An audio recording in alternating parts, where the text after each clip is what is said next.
Hello and welcome to Afterlife Topics and Metaphysics. This is Cyrus. Hope you're having a great day wherever in the world you happen to be locked down in. I'm continuing month number 3 in Davao, Philippines. Maybe some updates coming up soon about my situation. I'll let you guys know. Possibly some opportunities that I will be taking to get out of this place. But nothing is for certain yet, but I'll let you guys know. So in this video, I want to talk about the power of contrasts and why we come to this planet, why we reincarnate, maybe how to avoid reincarnation, just some thoughts on my mind.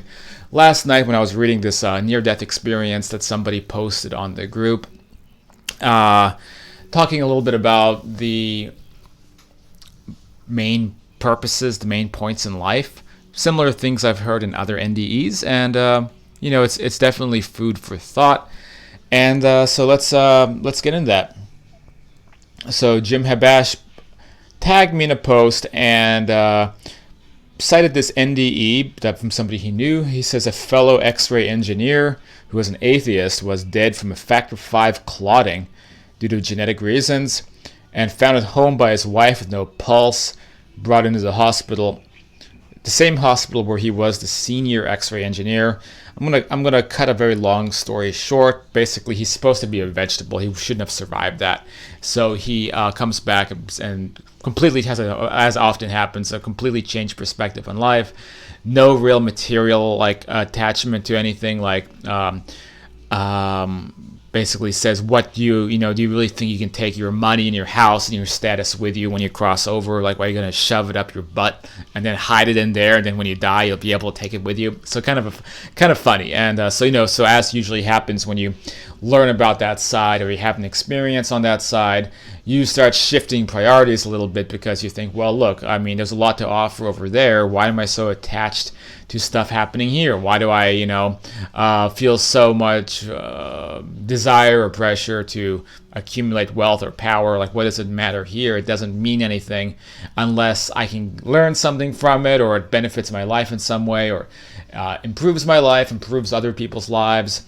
But just trying to seek fame and power and wealth and these types of things just for the sake of it, to fill some hole in your life.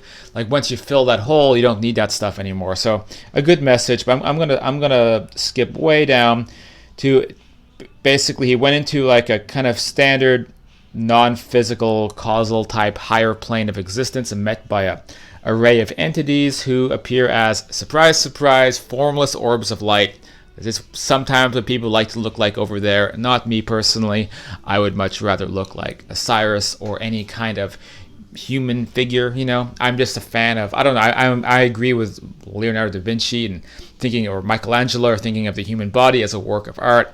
And I like the human body. Why do I want to become a flying sphere or a trapezoid or whatever shape you choose? I like human bodies. That's just me. But putting that aside, these orbs of light give him the 3 primary lessons to take back to this world. And let's take a look at what that is, if I can find it. Unfortunately, this story is missing paragraphs, and so it's a little bit difficult to track down exactly where I am in this. But it is funny. In fact, you can probably stop the video and you can read some of this by just zooming in on the bottom right side of the screen. You'll be able to see most of the text. But so these were the 3 primary lessons.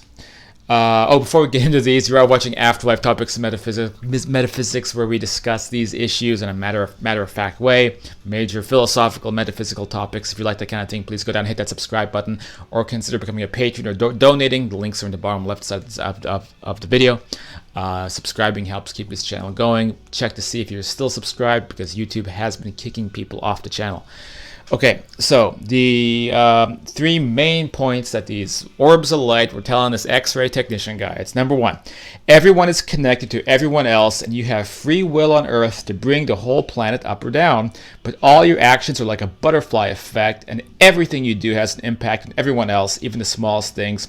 Even your thoughts affect the world. And I really like this message because kind of reinforces what I'm always getting at on this channel, is that you have free will, you have the ability to change the world the way you want to change it, and it's not all predestined, preordained, which is a trope you sometimes hear in certain New Age genres, which is that you can do no bad, you can do no wrong because we're all actors in a play. Jeffrey Dahmer is in heaven with his victims. This kind of Rob Schwartz kind of New Age style hypotheses, which I think are worthless. And when you look at like more solid spirit messages, they say that that's not the case. In fact, our thoughts, it's like a butterfly effect. So you being nice to somebody could radically help the world a lot more than posturing or claiming to support some cause that you maybe don't even really believe in, or even making some kind of overt maneuver towards something, or committing to some major cause in your life. If you do all that, but you're still a prick to people when you go out and you're on the road and you're having you're flipping people the finger for no reason, and you're just a horrible person to be around, then you're actually undoing all that work you're trying to do. And if you're just going out being kind to people, that's like, it can have a butterfly effect. It can change everything. But anyway, I'm going on a tangent. Let's keep going. Now, point number 2, everyone on earth is meant for the earth, and the earth is meant for us. So everyone on earth is meant for the earth, and the earth is meant for us.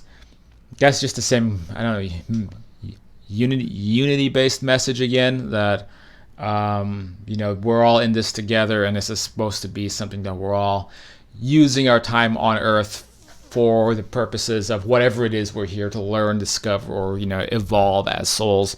So so number 1, or the third point: the more you suffer on earth, the greater the joy you will have on the other side. And then, in which case, the X-ray tech asks, really? Or maybe it's the writer asking, really? That is what he said. So suffering leads to joy here. Take it for what it's worth. May be true. Anyway, the second half is when the orbs started thinking to themselves, something's wrong, and he has to go back. So we always think of the other side. The spirits must be so infallible, but then you hear stories like these infallible orbs of light are like, oh, we made a mistake. You're not supposed to be here. We have to send you back. It's always funny when you hear that. But anyway, so the more suffering is here, the more joy you experience over there.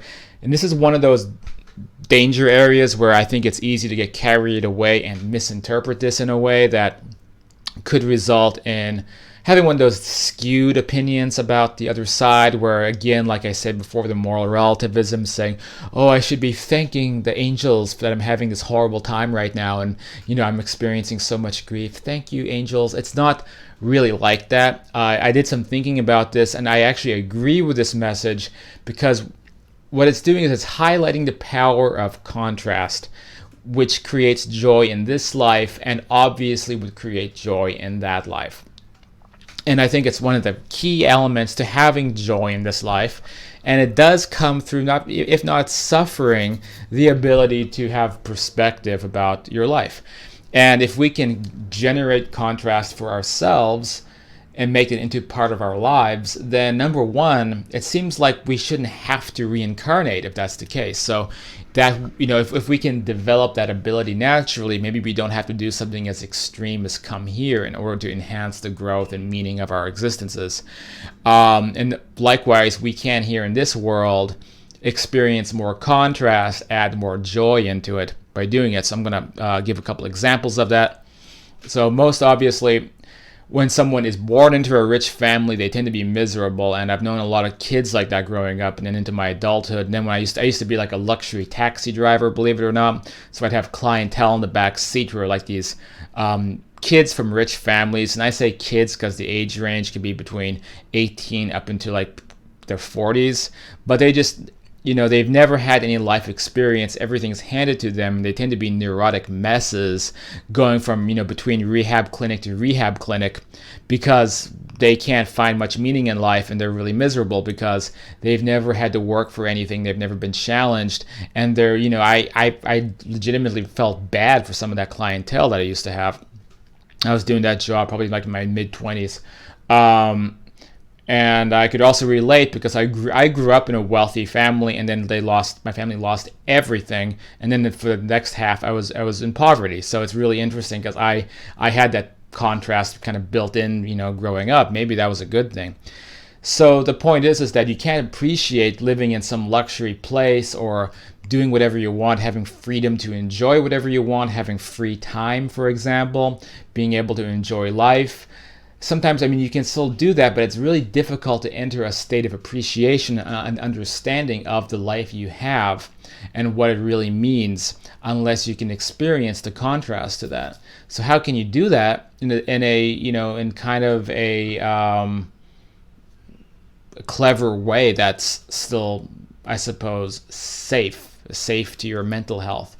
Well, these days, of course, the age of travel and going on adventures is over for a while because of the apocalypse events of 2020, which will continue, I think, to unfold in new ways, which I'll talk about that in a video coming up. So maybe we can't do much these days except stay at home, go to the grocery store with a mask on. But if or when things open up again, and by the way, this whole pandemic is an example of a great contrast event. But let's say hypothetically the world was back to normal again. Literally, if you went to traveling and, I don't know, helped out human trafficking victims in Moldova, went to Africa and helped build wells for people who can't drink. Actually, I have a buddy of mine who does that. He's a radio DJ in San Diego, and he literally goes to Africa and builds wells for kids. There's a lot of ways that you can, well, for one thing, how about this? Look, I'm in Philippines right now. There's abject poverty here. I make friends here who came out of that abject poverty, and I learn about their experiences, and I've been around it. And that really gives me a sense of perspective. And I've been to other places as well. I was in India last summer, and again, just being around that gives you a lot of perspective. And then, but you especially want to live something like, go into a place that is very poor, or, get away from all your material comforts and belongings. Go as far away from your comfort zone as possible and get as much contrast as possible, and do it for a long time until you are suffering to some extent. So if you think that this is a bad thing, but the messages from a lot of these spirit beings is that it's not a bad thing. And I totally understand that. It's the same like, the guys at the gym a lot who say, there's no pain, no gain, and you're suffering in the gym trying to deadlift or whatever it is you're trying to do, and then you eventually get the body you want, you build the muscle, and then the suffering becomes something you actually enjoy. Well, it's the same principle again. So you can put yourself in a situation where, here's another idea.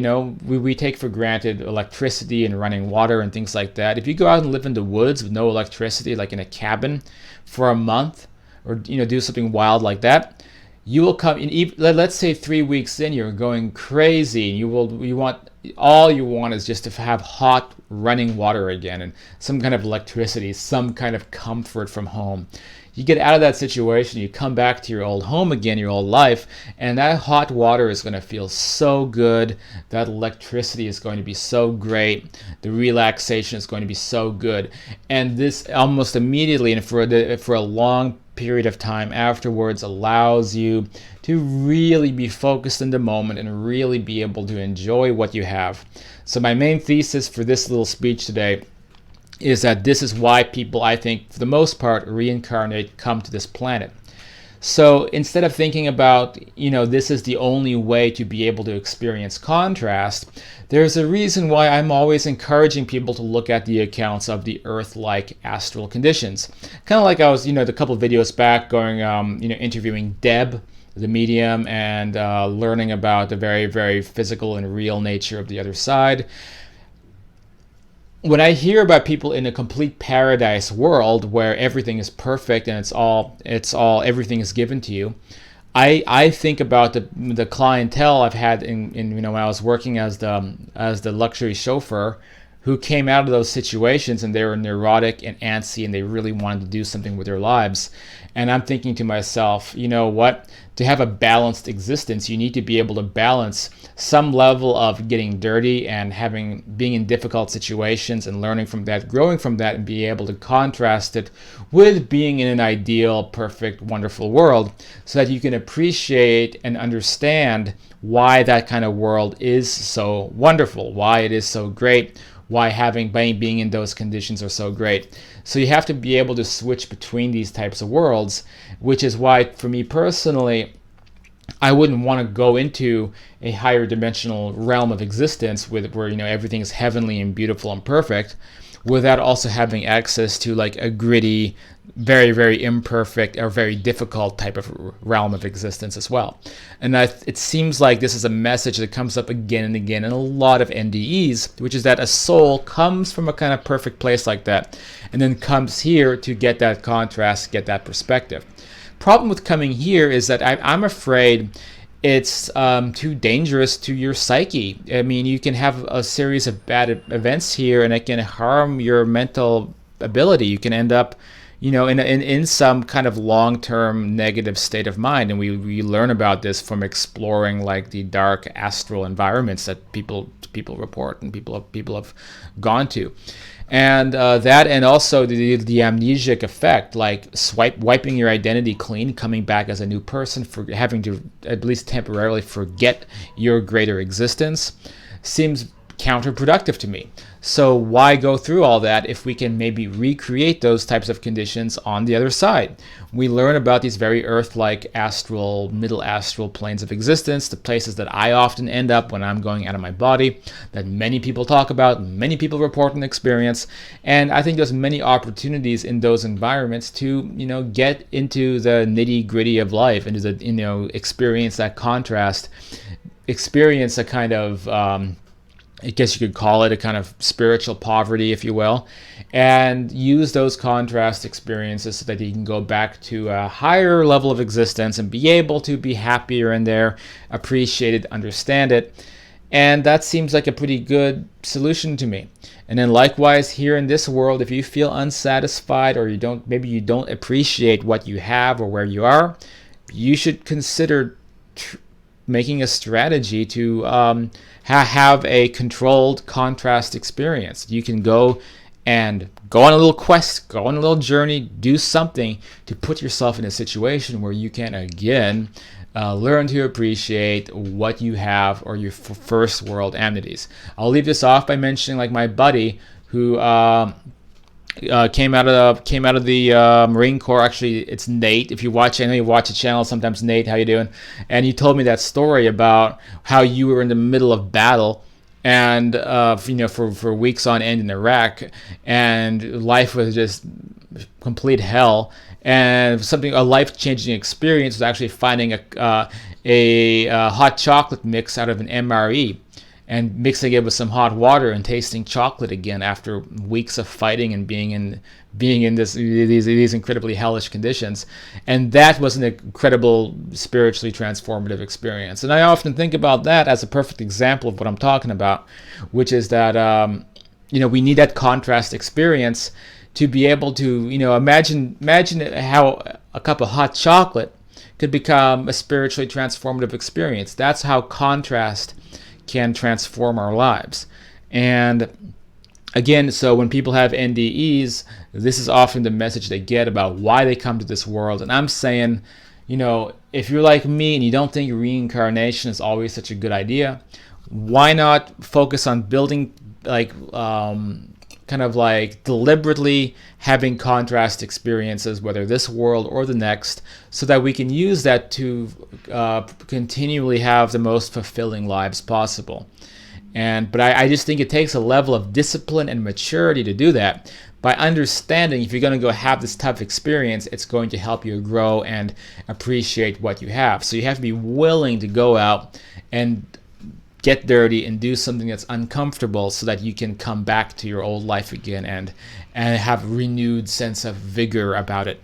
So it just takes a level of maturity and understanding to be able to go and do that. But it seems to be one of the most foolproof philosophies or metaphysical paths to have a fulfilling life is to create those contrast experiences. And if that's why we reincarnate here, it must be important. So let's just implement that, and then maybe we don't have to keep reincarnating here. Those are just my thoughts for this late afternoon here in Davao, Philippines. And I guess that's it. Thanks for watching. You can get involved with the Afterlife Topics and Metaphysics Facebook group. You can watch many of the videos on this channel, but going back, many videos, and every video is a discussion that's ongoing. You can still comment. I'll still sometimes respond to those comments, even on old videos. So there's a lot of content on here if you want to hear more ideas like this. Check out books like Understanding Life After Death, my first book, or The Afterlife and Beyond. Those are over at afterlifetopics.com. Or again, get involved, become a patron if you want to see this work continue. That's it for this video. Let me know in the comments down below what you thought of this concept, and I'll catch you guys on the next video.